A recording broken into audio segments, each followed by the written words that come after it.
Right. Welcome, everyone. I see attendees rolling in to our webinar, and we will get started in just a couple seconds.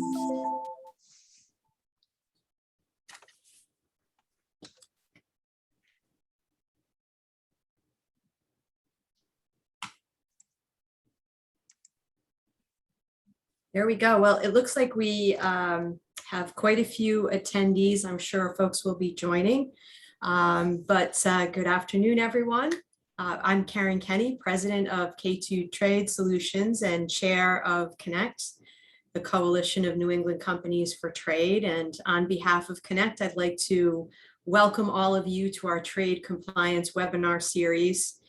In today's session, specifically on footwear. We have a great lineup of panelists, so I'm not going to take too much of your time before handing things over to our moderator. So first, I just want to give a shout out and a big thank you to today's sponsors.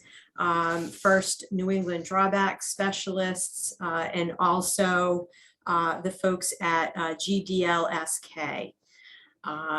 Who I'll introduce you to further in just a few moments. Just quickly before we start with introductions, I would like to remind everyone that October 6th is Connect's Fall Cargo Facilities Tour. Our facilities tours fill up and sell out very quickly. I think we have just a few seats left. So if you're interested, please sign up right away. Head to our website at connect.org. Also mark your calendars for Connect's first in-person event since 2019. Our Trade and Transportation Conference will be held from December 7th through the 9th in Newport, Rhode Island. We have a really terrific lineup of speakers, including Jonathan Gold, the VP of Supply Chain at the National Retail Federation, CBP's Executive Assistant Commissioner Highsmith from the Office of Trade, and the CBP's Executive Assistant Commissioner from the Office of Field Ops, EAC Ferrara. A plug also for our Tuesday at 10 a.m. members only Zoom meetings. No registration is required for those. If you're a Connect member and you don't have the link, just reach out to the folks at our office. And just ask for a link to the meetings and they'll email them to you. You just show up when you're free. And these are a really great forum to share ideas, ask questions, and find out the latest of what's happening, both in trade compliance and in the supply chain. This past week, for example, we spent some time discussing the NPRM that will soon require continuing education for licensed brokers. So all of you licensed brokers joining us for today's webinar, make a note in your logs that you attended today's Connect event, and it will count toward your continuing education credits in the future. So let's dive in. I am super pleased to introduce you to our moderator today, Bob Silverman. He's a founding partner of the New York-based law firm of Grunfeld, Desiderio, Leibowitz, Silverman, and Kleestadt. Bob's firm is one of the largest customs and trade-related firms in the U.S. And before entering into private practice, he served as a trial attorney at the DOJ, where he represented CBP at the Court of International Trade. He's also a member of the board of directors of Connect. Bob is a true expert in his craft.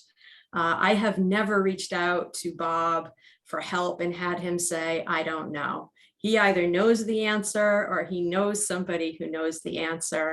He has an encyclopedic knowledge of customs and trade matters, and has particular expertise in footwear. So we're super lucky to have him guiding us through this topic today. So I'm turning it over to you, Bob. Thank you very much, Karen. That's very nice. It can only go downhill from here, I think. But I am not going to be the prime speaker. We've done a number of these footwear classification programs for Connect before. We haven't done one for a few years because of this terrible situation with COVID. But Stacy Calkins has worked with me on these programs before, and she was kind enough to join us today. She is going to be the primary speaker today.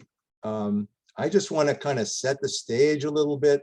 You know, footwear is such a big area, and it's reasonably complicated. So what I thought we should do is focus in on some things that come up for me and for our clients time and time again. And Stacy is kind enough to address those subjects for me. So I just want to kind of set the stage by saying this. Most footwear is classified in Chapter 64. Chapter 64 is broken down into different headings, right? 6401 and 6402 cover footwear with uppers and outer soles of rubber and plastic. 6403 cover footwear with uppers of leather and outer soles of rubber, plastic, leather, composition leather. 6404 is uppers of textile and outer sole of rubbers, rubber, plastic, leather, or composition leather. So what you see is, to classify shoes in a particular heading, we need to know what's the material of the upper, what's the material of the outer sole. Stacy can give you an entire program on what's an upper, how you measure it, also what's the outer sole and how you measure it. What we're going to do is simplify it and say the upper is everything that covers the top and the sides of your foot, and the outer sole, you're looking at what's in contact with the ground on the bottom of the shoe. But again, there's rules and there's exceptions to the rules. It's something that continues to challenge all of us. So we're not going to talk about any of that. What we're going to do is, because you've heard me use the words rubber, plastic, leather, textile for both uppers and outer soles, Stacy is going to take us through what the Customs Service interprets those words to mean.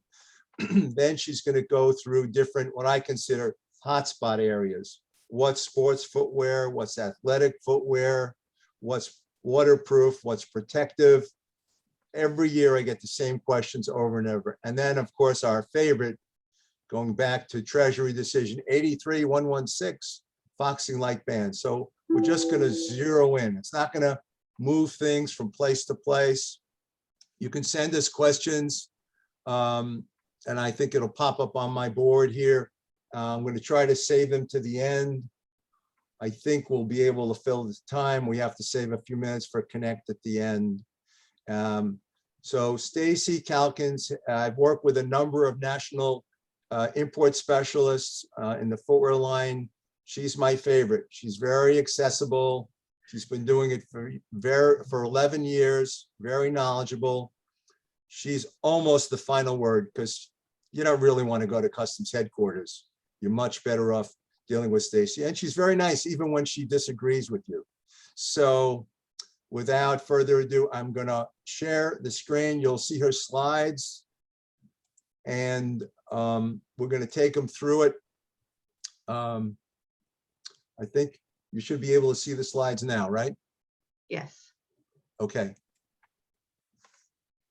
Okay, Bob, thanks for the nice introduction. As Bob said, I'm with Customs for a long time now, almost 32 years. 10 of that was as a national import specialist for footwear and footwear parts and some miscellaneous items like leg coverings, things like that. So we can bypass our mission. You could read it at your leisure if you really want to. And I just wanted to remind everybody that the information you're going to see today is not engraved in stone. It's just is used as guidance. And my office and I are responsible for issuing the binding rulings. And anyone is allowed to apply for a binding ruling. It doesn't cost anything, and you get your answer back within a reasonable amount of time. You just go to our cbp.gov website, and there's a template there to help you input your information and to get your rulings electronically. You can also, of course, send in paper requests still to our office on Varric Street. And for the last couple of months, though, everybody's been working at home. So as part of footwear rulings, I do require samples because most of the time I have to get down and dirty with the samples. So, and then I will return them to you if you request them and include a label. So just go to our customs website and you become familiar with how to apply for a binding ruling. Now, what we usually do need for a binding ruling is, don't forget to include the item number, the item name, or some sort of identifier. A lot of times people send us in requests without that information. We have to reject it back. You should tell us what the type of footwear is, what it's used for. Is it casual? Is it athletic? You have to describe the footwear in detail. What is the constituent material of the upper and the outer sole? The measurements, if the upper is made of two different materials, the external surface area measurements expressed in percentages would be really, really helpful if it's not already apparent when you look at the sample. And also the usually the FOB value per pair that's needed sometimes. Next. Okay, we'll get, what is textile? So textile can be made from natural, which are vegetable fibers, cotton, canvas, linen, flax, ramie, hemp, or silks, anything that was once grown in the ground. Also, what was man-made, felt, non-wovens, jute, cordage, imitation raffia, or anything that would have been classified regularly in chapters 50 through 60. Strips of plastic can be considered textile if they measure less than 5 millimeters wide. Monofilaments of plastic measuring less than 1 millimeter wide is also considered textile. And long pile fabrics, faux fur, on a textile backing, that would be considered textile. So a lot of times clients will say to me, I say, what's the upper made from? They say it's a synthetic. But a synthetic doesn't tell you whether it's a textile or rubber or plastic. So these definitions will help you figure out what's a textile. Yes, and textiles are usually woven or spun. Or what is not considered textile material are plating materials of vegetable origin, reeds, bamboos, rattans, straws, grasses, or natural raffia. They're usually considered too wide or too thick. Hair from horses or cows or ox or people, if it's not spun or knotted end to end. Hides or skin with their hair or wool still attached. Artificial fur is if fibers are glued or sewn onto leather. And textile coated with rubber or plastics is not considered textile material. Now, usually covering a material with rubber or plastic doesn't usually change the constituent material of the upper, except in the case of textile. Here we have chapter 64, note 3A, and I'm paraphrasing here. Basically says, if the rubber or plastic is covering textile material and you could see the covering with your naked eye, then the constituent material changes from textile to rubber or plastic. Right, so here's the exact language of the note. The terms rubber and plastic include woven fabrics or other textile products with an external layer of rubber or plastics being visible to the naked eye. For the purpose of this provision, no account should be taken of any resulting change in color. Right, so you have to be able to see it. But then let me ask you a question. I mean, sometimes people look at these things under a small magnifier. You can see it better. So do you actually have to see it, or can you see it under a 40-degree magnifier? Well, usually I could take a look at something and you could kind of tell, especially if it's shiny, and I usually verify it. I verify it with a small magnifier to see if there is a layer covering the threads or the fibers, or was it made using fibers that were shiny themselves? Mm, So sometimes I take the magnifier to verify that distinction. right. So is it helpful to have like a before and after coating swatch? It could be, but if you can't immediately see it with your eyes or touch it and see that it's rubber or plastic, then we could always go back and ask for more information or ask for the swatches. Okay. And here we have some examples of footwear with textile uppers that have been covered with some sort of plastic overlay. In the blue shoe, it's very obvious because it's shiny and it looks pretty thick. But in the lower example, the gray areas and the black areas, they do appear to be covered with something. And of course, I verified it under magnification or very light magnification, and I see that it was rubber and plastic. So those areas would now become rubber and plastic. In which case the whole upper would be rubber or plastic, right? You'd Yes, be in this case, yeah, 6402. the majority of the materials on the external surface are rubber and plastic. Okay, and usually you have to have the majority. That means more than 50% covered with a certain material to make that to be the constituent material. Now, there have been a couple of new subheadings that were added throughout headings in 6402 and 6404. And this allowed for footwear with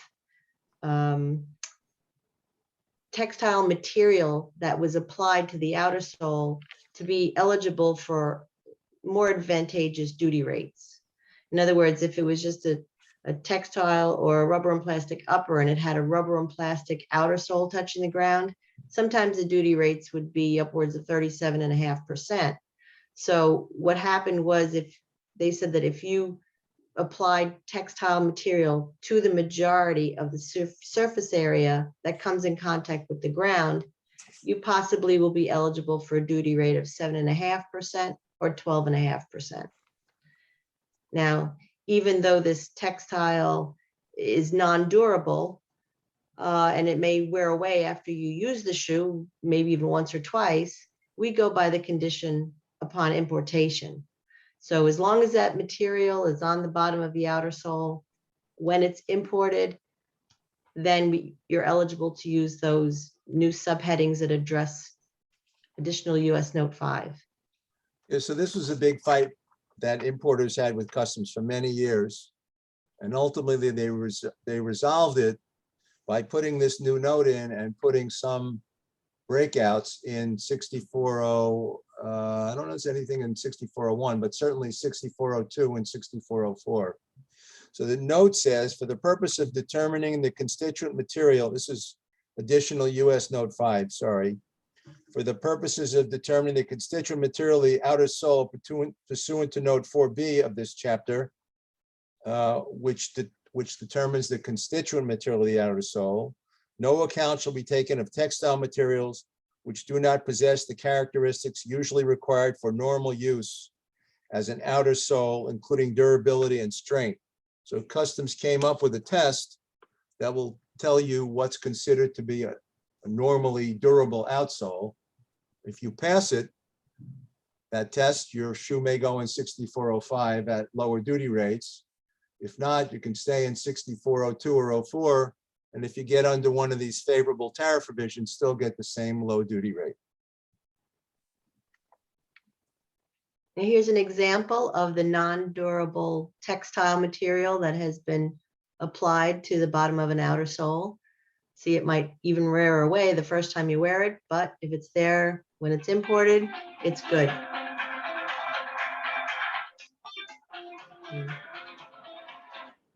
Okay. Now, for rubber and plastic outer sole covered, again, majority with the textile, if it's considered durable, if it passes that test, it's the ISO 251078, something like that. you would be eligible for classification in heading 6405 at 12.5%. But most times it's obvious whether it's durable or non-durable, so you don't have to go through the expense of the test. This is what it looks like when it's durable. It's obviously a separate layer of textile. It's very substantial. It's not going to wear off. So that is durable textile applied to the outer sole. Now, what is leather? Leather refers to and is defined in Note 3B. It's goods described in tariff headings 4107, 4112 to 4114. These provisions are for hides of animals with the hair or fur that has been removed, whether or not split. It can be from cow, goat, sheep, lamb, swine, reptiles, anything with the skin basically would be considered leather. What is not considered leather for upper material purposes are tanned in animal skins with the fur, hair, wool, feathers, or down that are still attached. You see the example of the feathers or the fur attached to the pink lady's evening shoe, or any leather coated or laminated with a very thick layer of plastic, giving it the essential character of plastic. And we have an example of that, a patent leather shoe, where the rubber plastic coating is much thicker than the leather that it's underneath. Also, composition leather is not considered leather upper material because it's made from small pieces of leather, and they thought that it wouldn't be strong enough to be upper material. Okay. So there used to be two different tests customs looked at. One was this 0.15 millimeter test, right? And the other was half the thickness of the total item. Which Right. one is customs using today? Well, when I took the job, Rich, my predecessor, said, well, we used to go by the 0.15 thing, but now if it looks like plastic and it's really thick, it's plastic. I said, okay. All right, that's a pretty informal standard. All Yep. right. It's classification of footwear is sometimes more art than science. And sometimes I'd rather it be lots more science than art, but we Right. have what we have. Okay. So composition leather, as I said before, is supposed to mimic real leather. It's made from leather pieces or leather waste, dust, etc., and other materials mixed in like adhesives or sometimes even textile. But composition leather should have the essential character and have the basis of leather. And that's an important distinction. Do you require a specific percentage of leather in this product?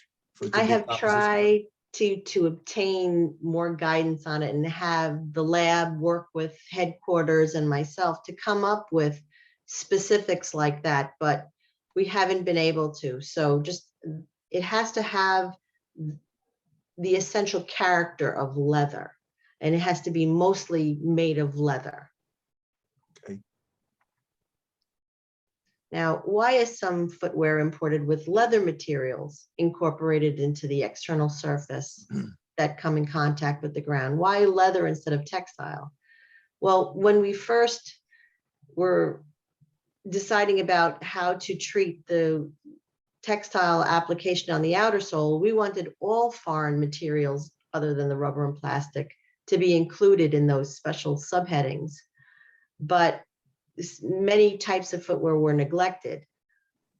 I think if you go to the next slide, we'll see that the waterproof footwear that's usually classified in heading 6401 was omitted or was neglected and didn't have the advantageous duty rates.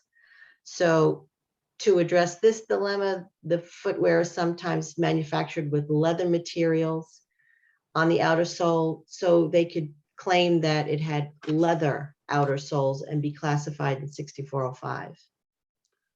Yeah, so if you remember 6401 and 6402, cover footwear with uppers and soles of rubber and plastic. So if you have a shoe with an upper of rubber plastic and you put a leather sole on it, you're going to be out of 6401 and 6402. You'll go into 6405. Yes. And here we have an example of one of those 6401 boots. And you see the black substances on the bottom of the outer sole. They've tried to adhere leather materials with a lot of adhesives. And when we sent this to the lab, a lot of it didn't end up being leather. It was very fine, but it was mostly adhesive in this instance. So next slide. Sounds like it didn't go too well for the importer. No, they just have to go back to the drawing board and try again. Okay. Okay, now footwear with the rubber and plastic uppers and the leather outer soles. If they are determined to be leather, true leather, or composition leather, it would be classified in heading 6405, and you get lower duty rates. I think they're 12.5%.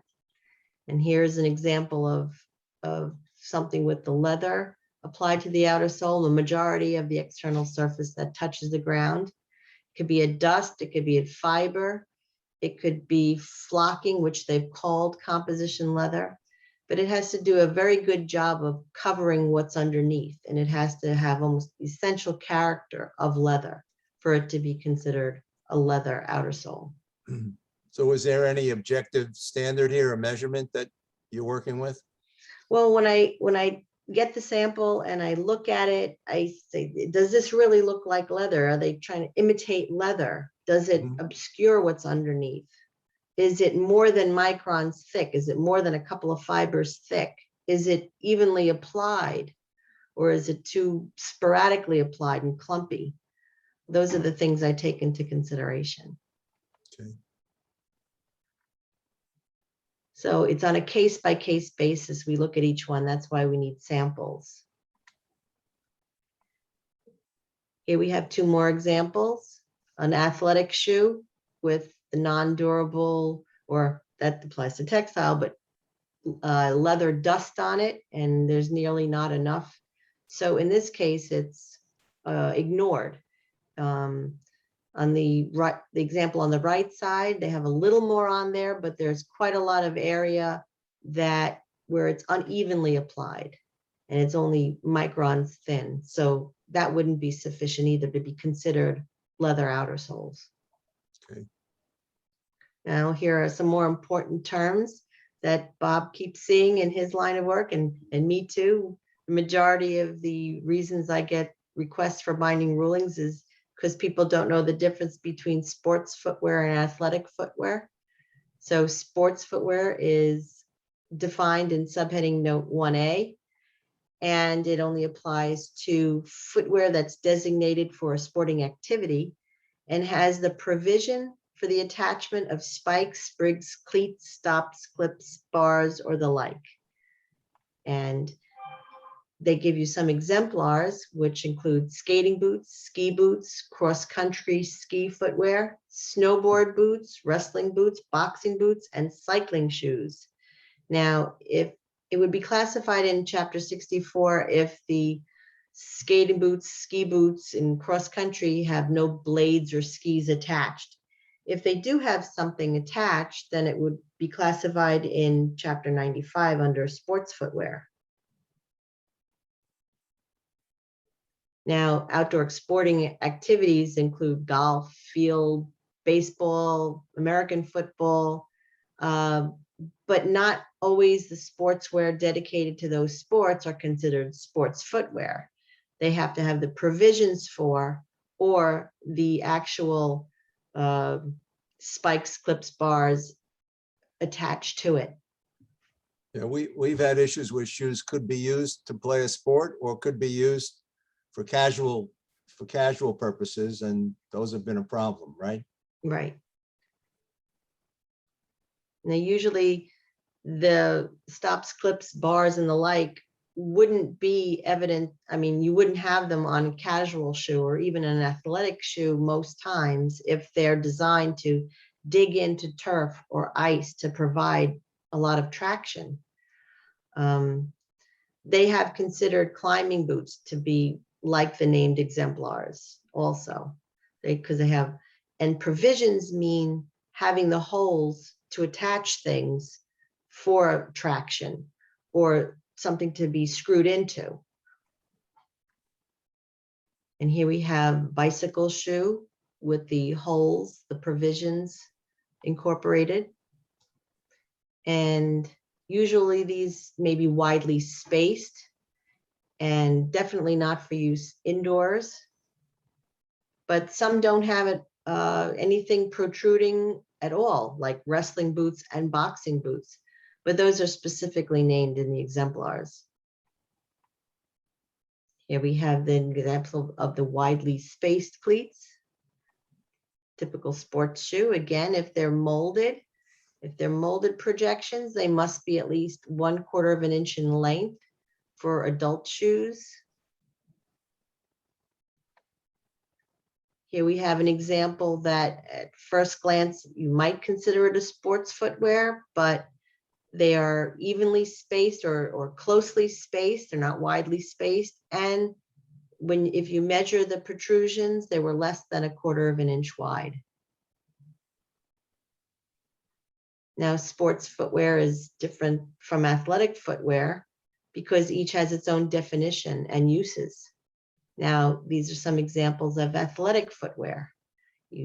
My minimum standard are the Keds footwears. See on the right side, 3/4 of the way down with the blue foxing band around it.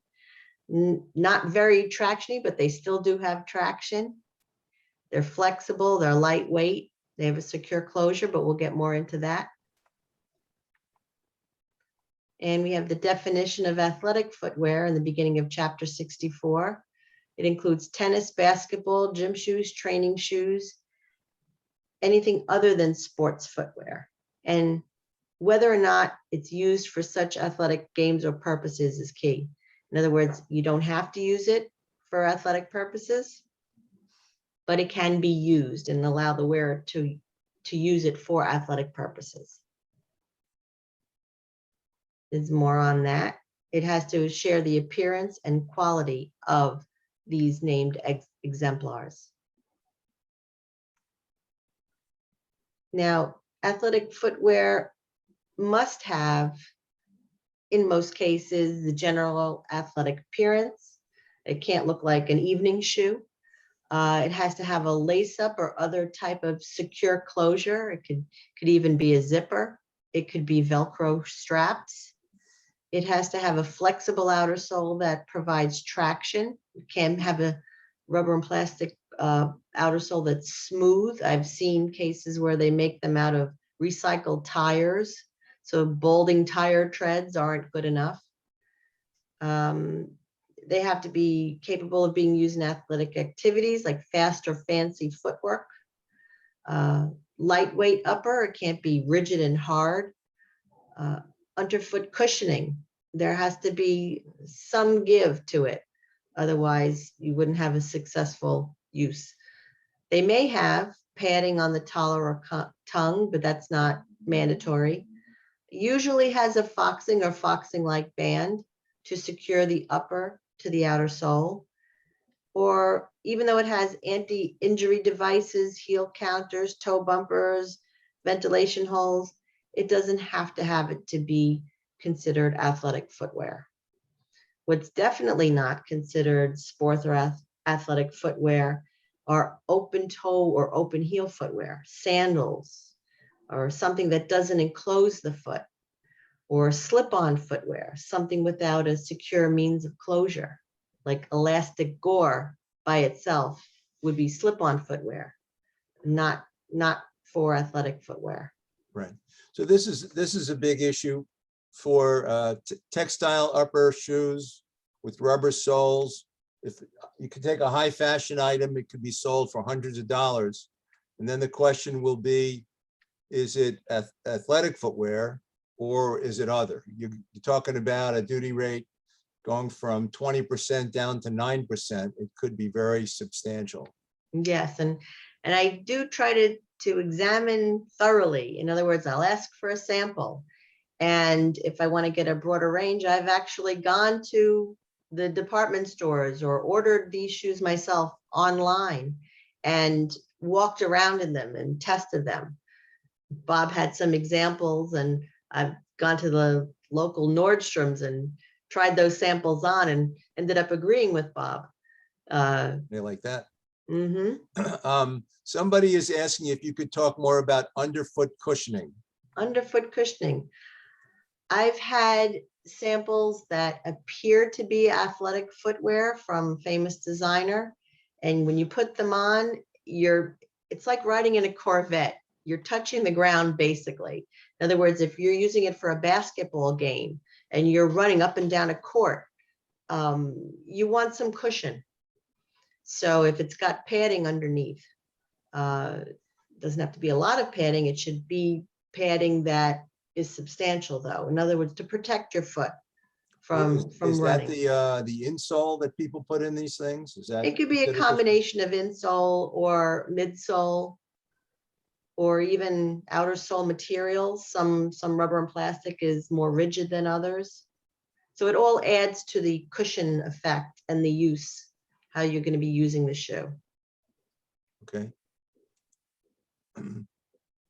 Okay, so going back to your slides.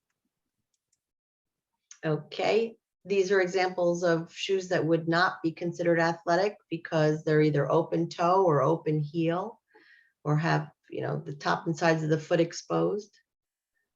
Right. Not athletic. Yeah, somebody's asking about what about ornamentation factor into the question? Embroidery or sequins? Yes, that's a new thing. In the past, we've not really allowed things that are external to the upper to be permitted on athletic footwear, such as a lot of sequins, a lot of spikes. I see that often. Also in that was embroidery.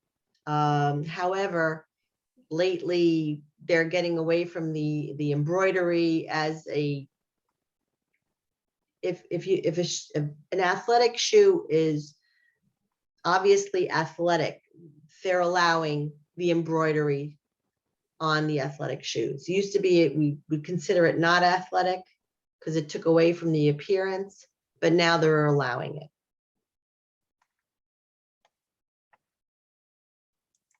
But still not something that can come off a shoe like a sequin or a spike that you could get your feet tangled up in each other.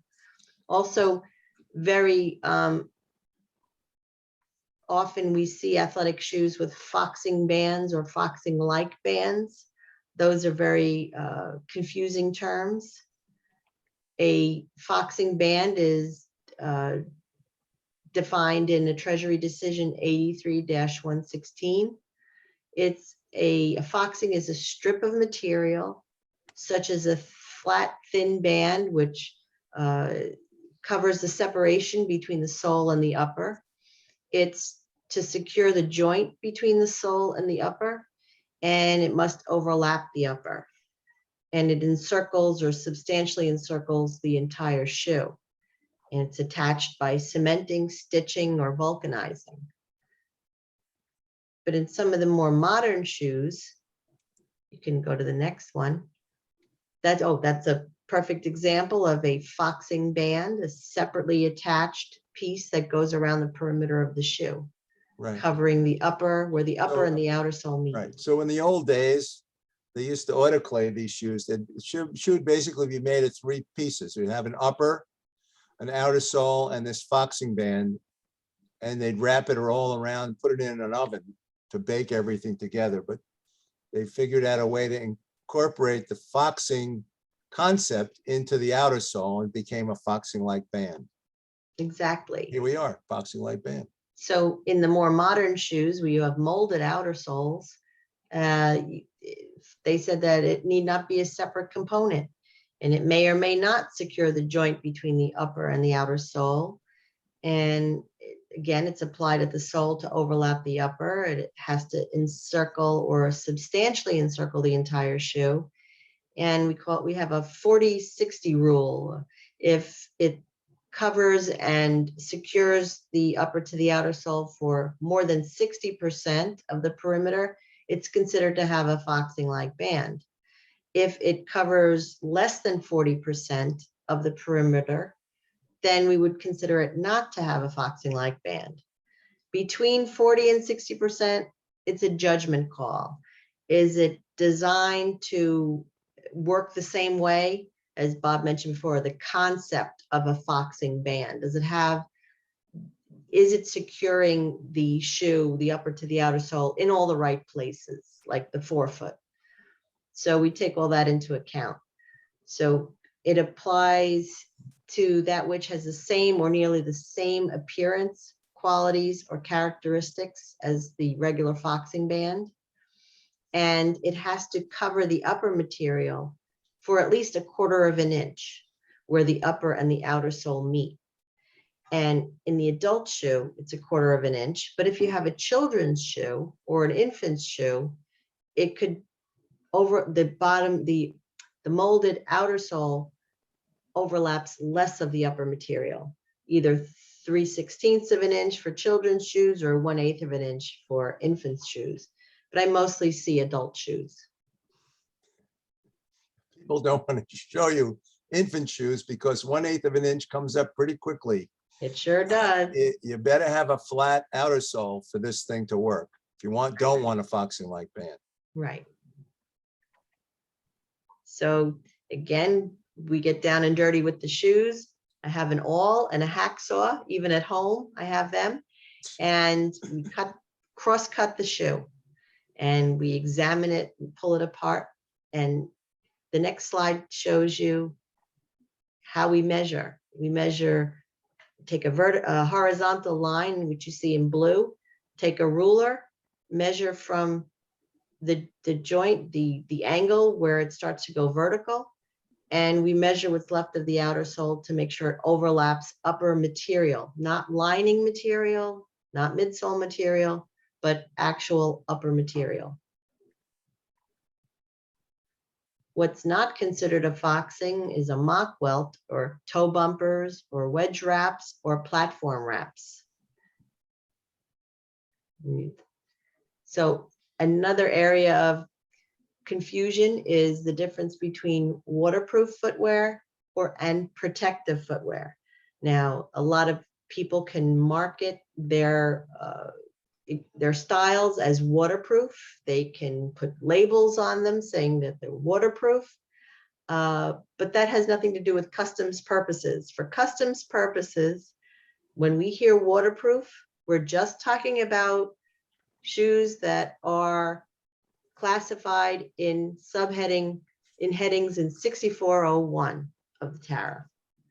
So this means that they're designed to protect against penetration by water or other liquids, whether or not it is designed for such purposes. The vulcanized boots are great examples of that. Right. Next slide. So tariff, the real difference between 6401 and 6402, both provide for footwear with uppers and outer soles of rubber and plastic. 6401 is very limited, and 6402 gets what doesn't go in 6401. So 6401 covers waterproof footwear with outer soles and uppers of rubber or plastic, the uppers of which are neither fixed to the sole nor assembled by stitching, riveting, nailing, screwing, plugging, or similar processes, which would be molding or cementing, I think, right? Right. Would still go in, and everything else would pop into 6402, even if it's a protective item. Right. So here we have most of that rubber or plastic uppers made by a process that does not introduce holes, and that's key. So just anything that introduces holes, a rivet, a needle, it's not in 6401. So protective footwear, different than waterproof footwear, is defined in Treasury Decision 93-88. That Treasury decision has a whole bunch of footwear definitions, and I refer to it often. The footwear is designed to be a protection against water, oil, or inclement weather, only if it is substantially more of a protection than against those items than the usual shoes of that type. In other words, if you wear a shoe, you're going to have more protection than if you don't wear a shoe. But it's the differences between how footwear is constructed that could make it protective or not. And under no circumstances can you have open toes or open heels and still consider it to be protective footwear. Yeah, you know, as a general rule, protective footwear is the highest duty rates. Oh, I shouldn't say that, but they're 37.5%. It's not a place anybody wants to be. So Right. it's to be avoided if you can. Right. So now you can be a protection from water or cold temperature or both. It doesn't have to be both. It could be one or the other. Now, footwear that's a protection against water includes usually something with a thick clog bottom where normal use, the water will get in over the shoe or top of the boot, which it says not protective against, okay. Diving, windsurfing, skiing boots, molded beach sandals, those are not protective. All the items for outdoor uses that have uppers or liners made of Gore-Tex, that would be protective. Galoshes is protective. Molded rubber clogs, which are the same shape as Dutch shoes, I guess because they're taller. And sometimes they're used for gardening or on wet terrain. But aren't some of those shoes open in the back? The Dutch wart, the Dutch? Yes, but if they can stand or you can enable you to linger in a puddle of water more than 2 inches, then it would be considered protective. So I actually fill up a sink with my ruler and measure the water, hold it in there for a few seconds, not overnight. And if water enters the shoe, then it's not protective. Do you look at how the shoes are marketed and sold, or you just do it's just a physical analysis? It all comes down to the physical analysis. Of course, it helps the case if it's marketed and sold that way. So now it's leaning towards it, but in reality, is it really protective? And that's where we stick it in the sink. Highly sophisticated measurements. Okay. Now, footwear that's a protection against cold includes something that has specially engineered lining or a fleece or a foam plastic, which uncompressed is more than a ½ inch thick. Or obviously something with a heating coil in it, or something with a battery and electric currents that would be protective against cold. It does not include something that can be worn indoors, like a slipper, like those really fuzzy slippers. That's not protective footwear. Or hiking boots, where it's usually protective against mud or sharp things in a trail. That's not considered protective footwear. So we had a number of examples where people put warm liners in a shoe, and my recollection is they were not considered to be protective against cold if this warm liner did not cover the top, the sides, and the bottom of the foot. Yes. Yeah, there was a headquarters ruling 1,000 years ago. Yes, we were in existence 1,000 years ago. That said they had to have the entire underfoot lined too with the thick lining for it to be considered protective. It was a gift to the importing community. An example of protective against wet weather, not necessarily cold. Here we have an example of something that's protective against cold weather, nice thick plush lining. That presumably goes all the way down and around, Yes, right? covering top and sides of the foot and the underfoot. This is against both a thick foam shaft and a rubber and plastic more than 2 inches protected from the water and the cold. Now, this is classified in heading 6401, but as waterproof, but it's not protective because it has an open back. So if you put this in a sink full of water up to 2 inches, the water would come right in.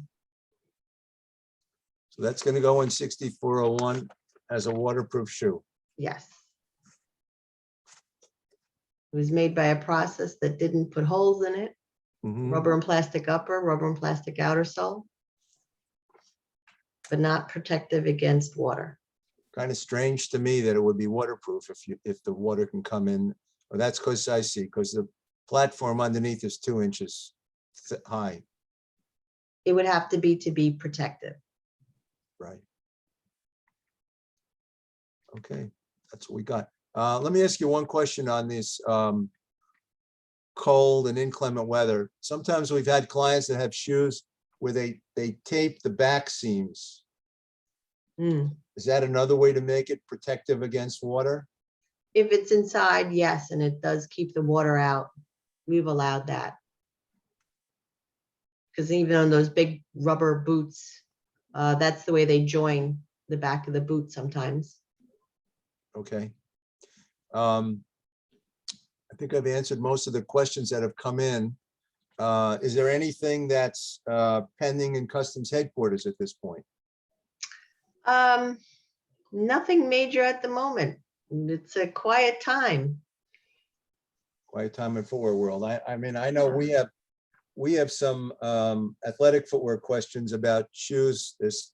They're high fashion shoes and the soles are so thick that they're clunky. I'd call them clunky. You really can't use them for, so that's something that's kicking around. Right. What about on the measurement of the exterior surface of the outer sole? Anything going on there? Nothing. I've heard nothing definitive about the actual like depth of measurement or anything like that. Okay, as long as we have a minute, I'm going to ask you about the 3 centimeter rule, which comes up in 6402. Uh-huh. Yes, let me get the, I had a perfect slide for that. Let me get to that subheading. 6402. 9140. 6402, 99.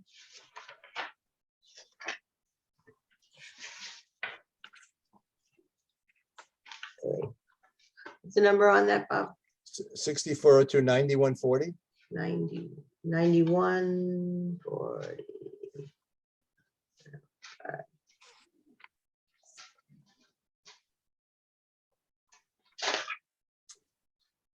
Okay, very confusing subheading. This is for footwear that are over 90% of the external surface area is rubber and plastic.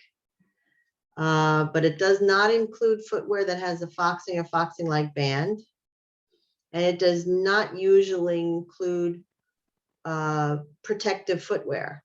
However, it will include protective footwear if it has from a point 3 centimeters above the top of the outer sole is entirely of non-molded construction formed by sewing the parts together and having exposed on the outer surface a substantial portion of functional stitching.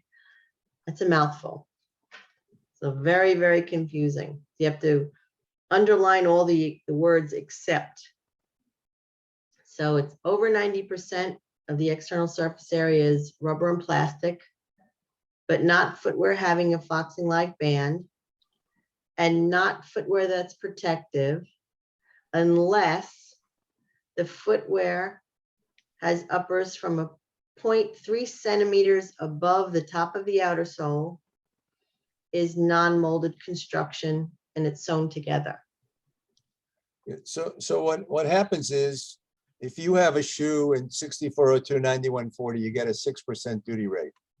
Right. Right. And if you have a protective shoe, it's going to come out of there and be 37.5%. However, if you meet this 3 centimeter rule, you get to stay at 6%. Correct. Right. So you want to make sure that everything above 3 centimeters, which is on about an inch and a quarter, Mhm. is non-molded construction. Right. If you think of the old moon boots, I don't know if they're still in fashion today, but those would still say at 6% if they were designed correctly. Mhm. Yeah, that subheading is known as the exception to the protective exclusion. There you go. That's a good way to finish off. Mouthful. Right. Okay, Karen, I think that's all we have. I want to thank Stacy again for putting together this great presentation. Thank you so much. My pleasure. Anytime, feel free to call Bob or me at work. The difference is you're not charging and I am. That's true. I'm free. You're not. That's right. Oh, So stop share. thanks, Yeah. thanks, Bob and Stacy. That was an outstanding presentation. I think that's the first Connect webinar I've attended where I've seen so many tools in a presentation, but I think it just speaks to the level of commitment you folks have to this vertical, which is fantastic. I take it seriously because I know it's expensive. Yep. So I want to be sure the first time around. If not, there's Bob. Yeah, I think, that's great. When we were preparing for this, we talked about how important it is for the industry to have information, right? So Yes. if you know the rules of the game going in, right, it just makes everybody's job a lot easier. Yes, no surprise costs. Exactly. Well done. Thank you so much. Thank you. And great job, Bob, to getting to everybody's questions. That was great. So what will happen post-event is all of the attendees will receive from our Connect office a link. So a recording of the presentation will be available to attendees. We would like to remind you that the presentation, however, should not be, nor should any of the slides be reproduced. And we thank you for respecting that request. I would like to take one additional opportunity to thank our very generous sponsors, Bob's firm of GDLSK, and also the folks at New England Drawback Specialists. One final plug for our upcoming events. If you haven't registered for our October 6th Cargo Facilities Tour, you can do that at www.connect.org. And also mark your calendars for December 7th through 9th for our in-person trade and transportation conference in Newport, Rhode Island. I think we're going to be opening up registration to that conference around October 1st. So just watch for our regular newsletter that pops into your inboxes periodically. Again, we have our Tuesday morning 10 a.m. calls. Everybody's welcome to join that's a member. If you're not a member, consider joining. It's a really fantastic organization. This webinar is just one example of the really terrific events we share with our members, along with so many other benefits, including those Tuesday 10 a.m. Calls that are super helpful in just knowing what's happening in the industry and getting answers to questions that you might have. One last thank you to our presenters. Job well done. Thank you so much. Thank you. You're welcome. Thank you. Thanks, Bob. Thank you. And I hope everybody enjoys the rest of your week. Thank you very much. Bye. Bye. Bye-bye.